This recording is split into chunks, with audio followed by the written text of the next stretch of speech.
여러분, 한 나라의 지도자를 선택하는 것이 왜 중요한가 우리가 생각해 보아야 하는데요.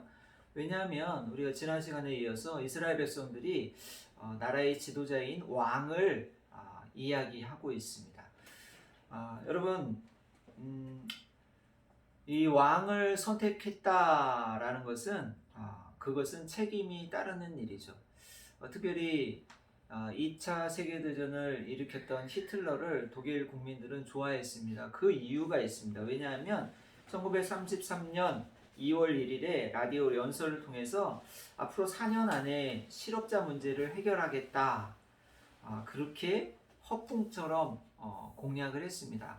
그런데 실제로 히틀러가 총리로 임명된 다음에 4년 만에 진짜 그 일을 다 이루었기 때문에 그렇습니다.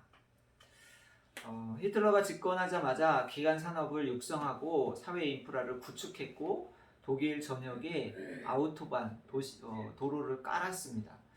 그리고 국민들이 500만 명이나 되는 사람들이 일자리를 얻은 것 때문에 적극적인 지지를 하게 된 것입니다. 자, 이것이 독일 국민들에게는 지도자를 잘 세웠다라는 생각을 하게 되는 아주 좋은 예였습니다. 그런데 문제는 그 다음에 삶이 안정된 만큼 암묵적으로 히틀러가 하는 모든 일을 지지하고 동의하는 일, 그것 때문에 결국 2차 세계대전을 일으키게 되는 원인이 되었다는 것입니다. 오늘 이스라엘 백성들은요, 하나님 이외의 왕을 선택할 것을 자기들이 요구하고 있습니다. 가만히 생각해 보면요, 왜 이스라엘 백성들은 그것을 선택해야만 했을까요? 그리고 왜 다른 나라들처럼 되기를 원했을까요? 그것은 자기들이 볼 때에 눈에 보이는 것을, 좋은 것을 따라갔기 때문이 아니었을까라는 생각을 하게 됩니다. 사무엘이요, 하나님의 명령을 받아서 왕의 제도의 문제점에 대해서 경고하고 있습니다. 그래서 이 경고를 바르게 판단하는 사람, 그 사람이 영적 리더라는 것을 우리에게 들려주고 있는 것입니다.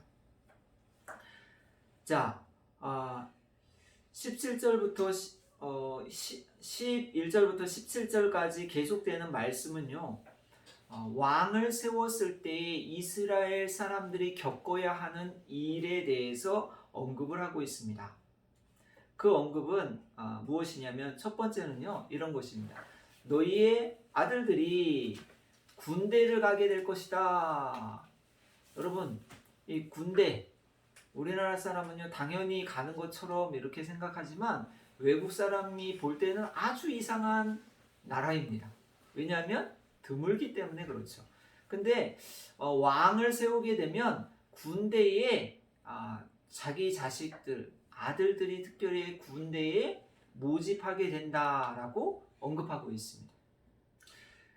뿐만 아니라 그 딸들도 요리하고 음식하고 시중 드는 일에 쓰임을 받게 될 것이다, 이렇게 13절에 말하고 있죠. 또 내 포도원에서 나는 것들을 왕에게 바쳐야 됩니다. 여러분,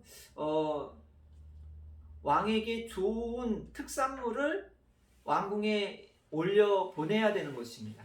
그것은요, 이스라엘뿐만 아니라 모든 왕이 있었던 시대에 동일한 일이었습니다. 그래서 지역 특산물이 다 왕의 상에 올라가게 되는 것이죠. 그래서 왕은요, 왕궁에서 좋은 것 먹고 병 걸리죠. 그런 일이 많았습니다. 우리 세종대왕님 같은 경우도 고기를 너무 좋아해가지고 병에 걸렸던 그런 것을 우리가 보게 됩니다. 여러분, 그뿐만 아니라 이 곡식들, 소산들 뿐만 아니라 이 종이 되어야 된다. 너희들이 노비가 되어서 종이 되어서 왕을 섬기는 일에 이제 가야 된다. 뿐만 아니라 낙타와 양들 그것도 왕이 사용해야 된다라는 경고를 하고 있습니다. 자, 이런 모든 경고의 내용들을 조근 잘 사무엘을 통해서 설명하고 있다는 것입니다. 여러분 한번 생각해 보십시오. 지도자의 높은 자리에 올라가면 정말 백성들을 위해서 희생합니까? 월급 안 받아요? 그리고 자기 재산을 다 털어가지고 백성들, 가난한 사람들 도와주나요? 아니에요. 거꾸로 돼 있어요. 백성들의 세금을 걷어가지고 자기가 월급 받고요. 월급이 점점 늘어나요. 이런 일이 지금 우리가 사는 시대 가운데서도 동일하게 일어나고 있습니다. 자기의 것을 결코 왕은 나눠주지 않습니다. 거둬들인 것으로 생색납니다. 그러면서 막 공평하게 준다고 이야기를 합니다. 자기 것도 아니에요. 백성들 것을 가져다가 그렇게 사용하는 것이죠. 아무리 봐도 자기가 희생하는 것은 하나도 없습니다. 왕은요, 백성의 희생을 가지고 말하는 자리입니다. 그래서 왕이 말하면 그것이 법이에요. 왕이 말하면 그것이 법으로 시행돼요.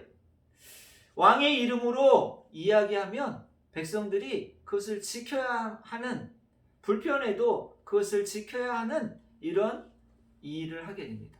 그래서 왕의 권한이 강할수록 사람들에게는 그것이 위협으로 다가오게 될 수도 있습니다. 그래서 하나님의 마음은요, 하나님께서 이 백성들을 위로하려고 백성들에 대해서 왕의 통치가 그렇게 좋아 보이냐? 너희가 함정이 있다는 것을 좀 알았으면 좋겠다. 왕의 통치에 대한 환상을 좀 버려라.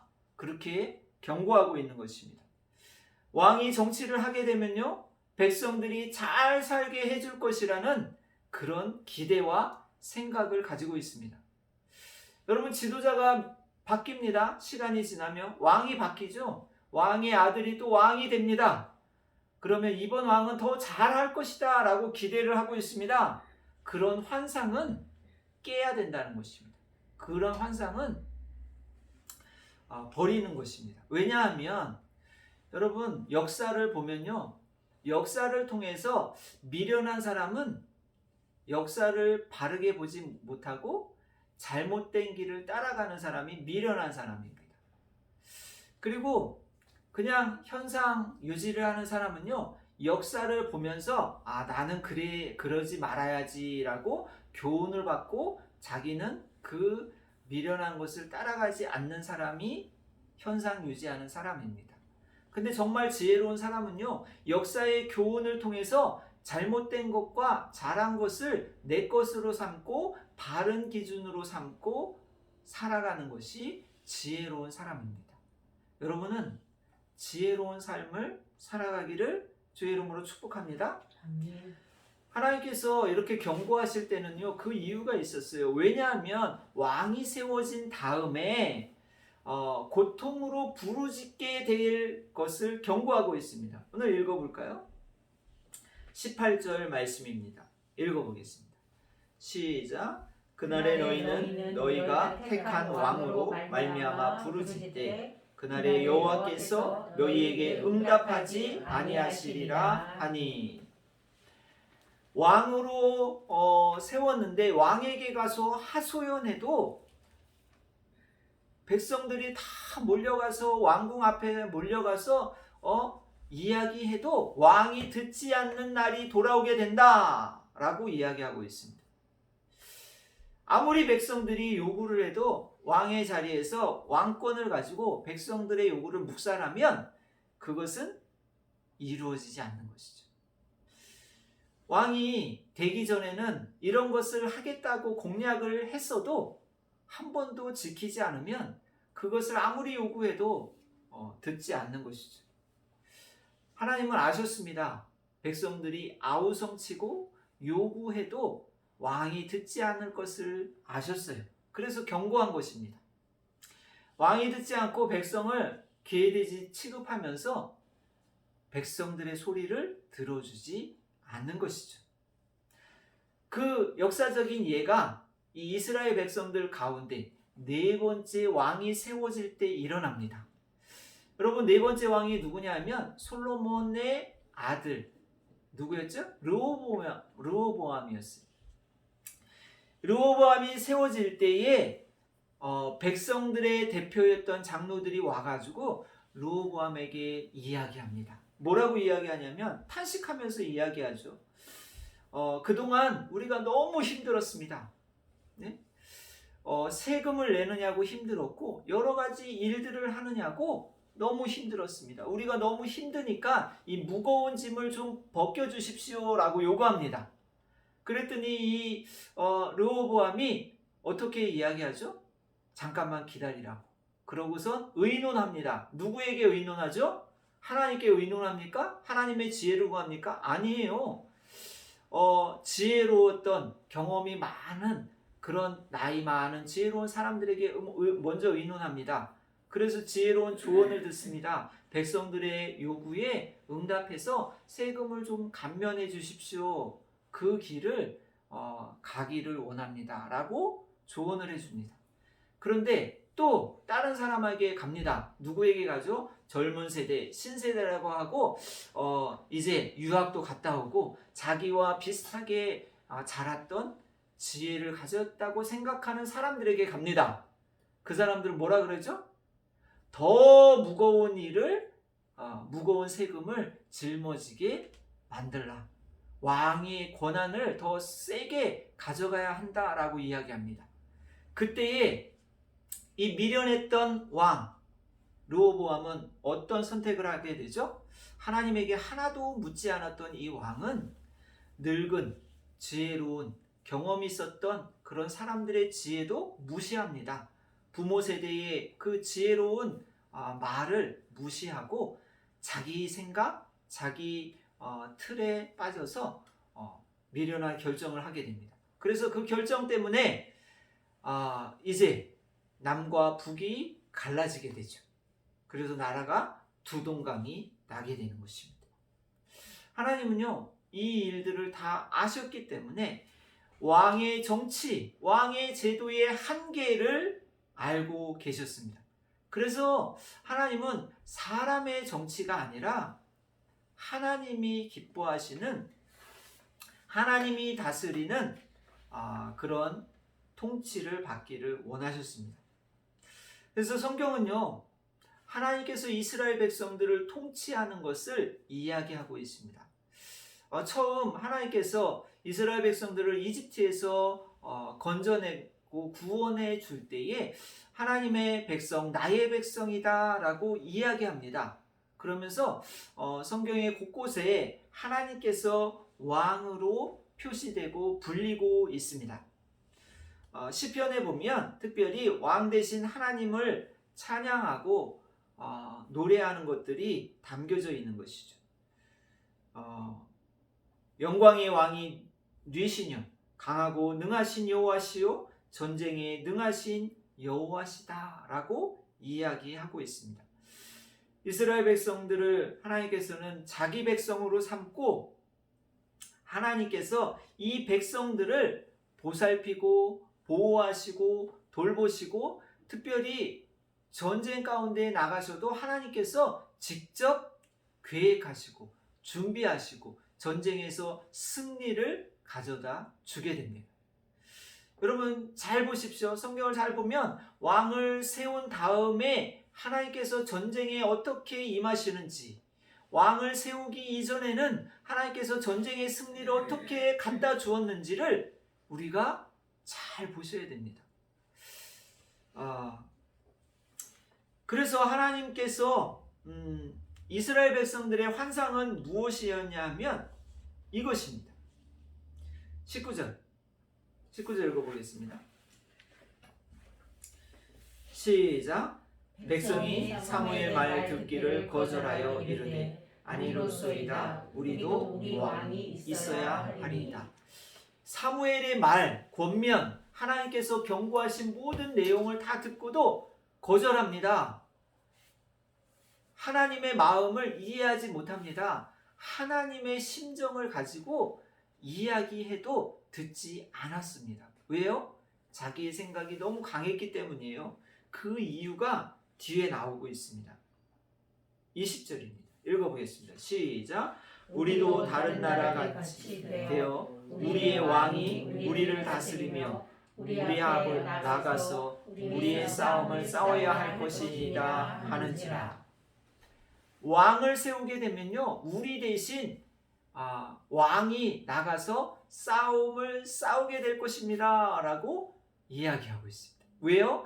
다른 나라를 보니까 왕이 제일 앞에 나와서 전쟁의 선두에 서서 싸우는 것이었습니다. 그래서 그 전쟁에 나가서 승리를 가져다 줄 때에 와, 저 나라 왕 멋있다, 그렇게 생각하게 된 것입니다. 여러분, 그것이 좋아 보였어요.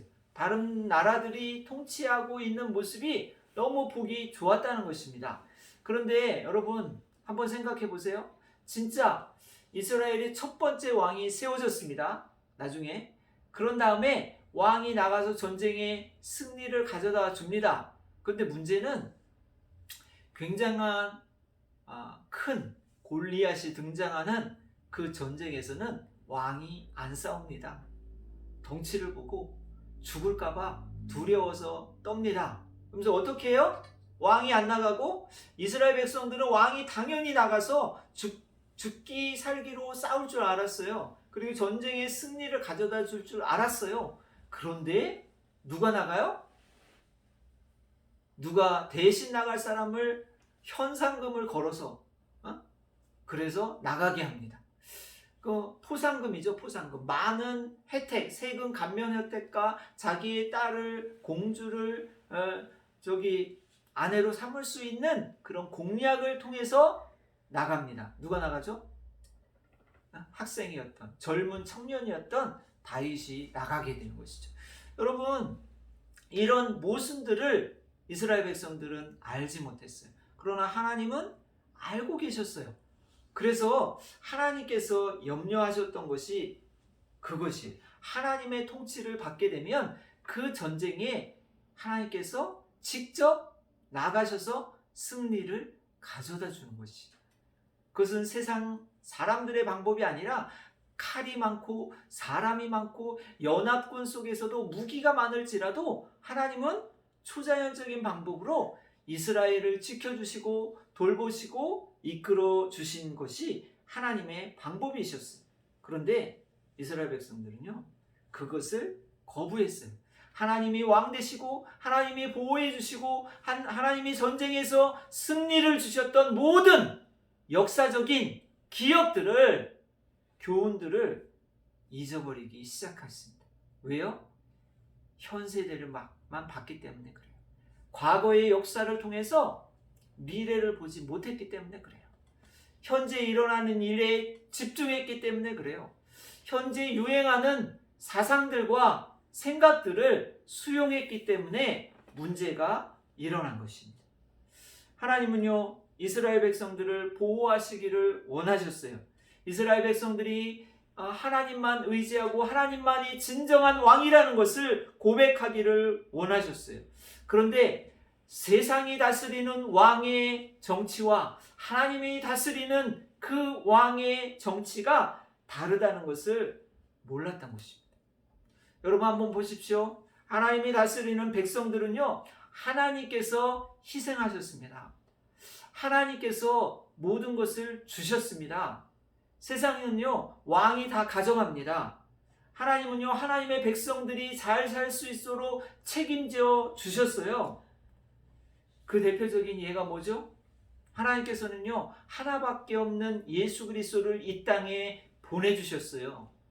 때가 참에 예수님이 이 땅에 오셔가지고 예수님이 하신 일이 뭐예요?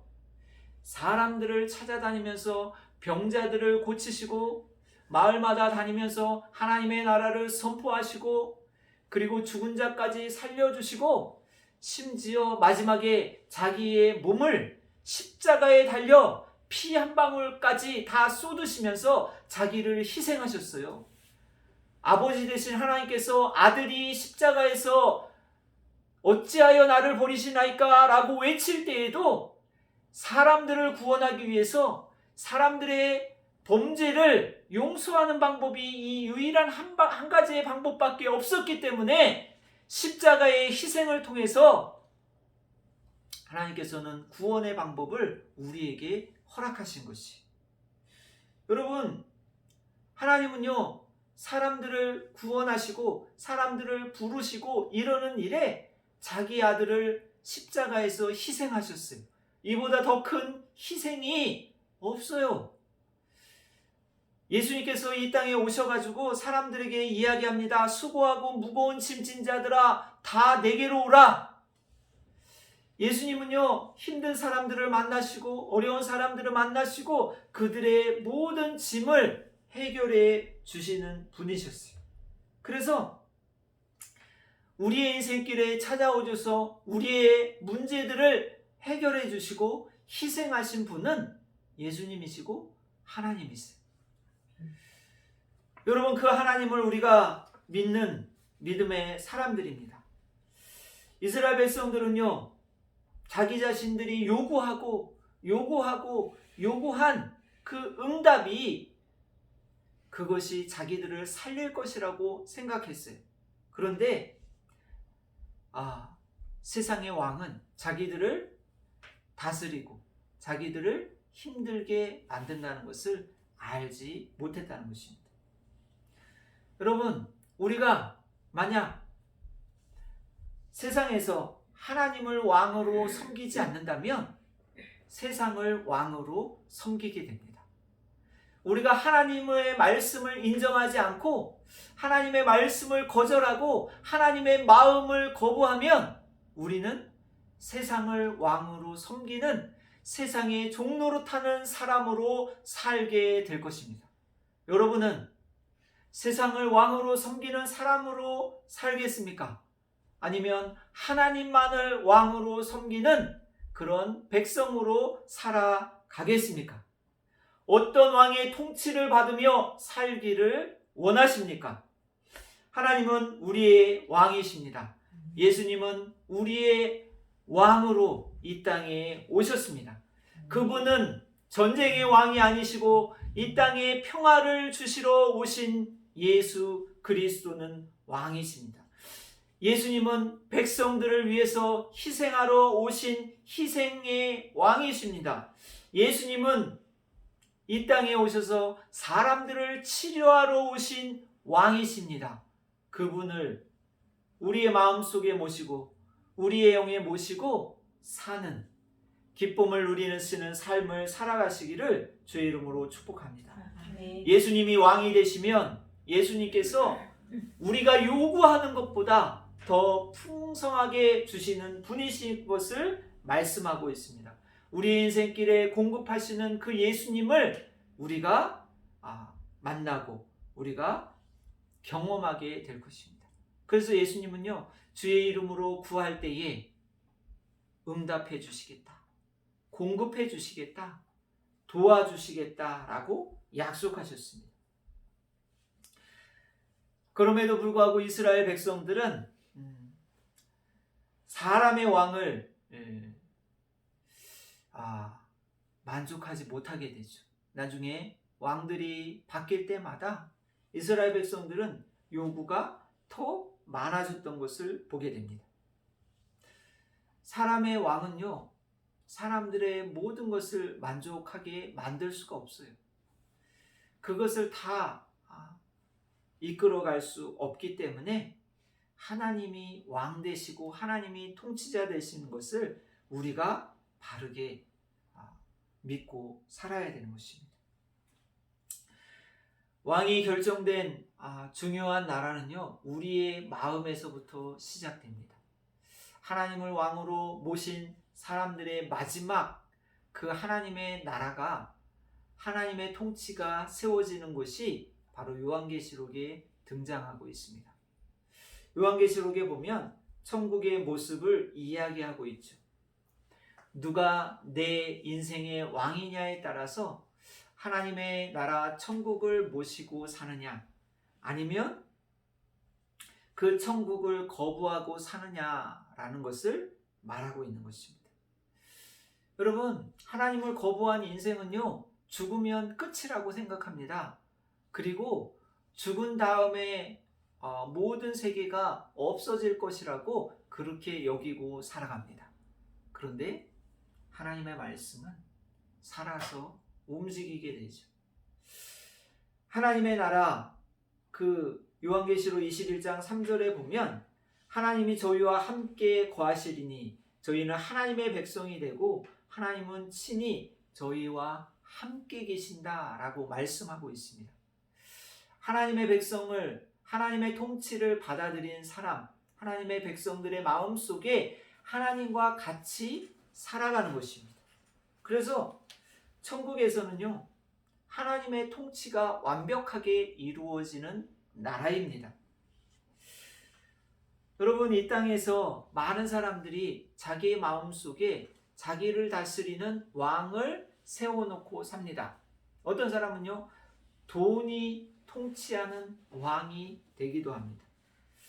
그런데 그것이 없어지게 되면 자기를 다스리는 그 존재가, 소망이 없어지게 되는 것이죠. 이 땅에서 우리가 가지고 귀중하게 여겼던 모든 것을 하나님의 나라에 가져갈 수가 없습니다. 그것이 뭐죠?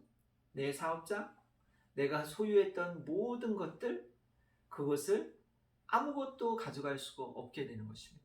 그래서 죽음의 문제 앞에 우리는 빈손으로 가죠. 그래서 그것을 가장 잘 드러냈던 왕이 나폴레옹입니다.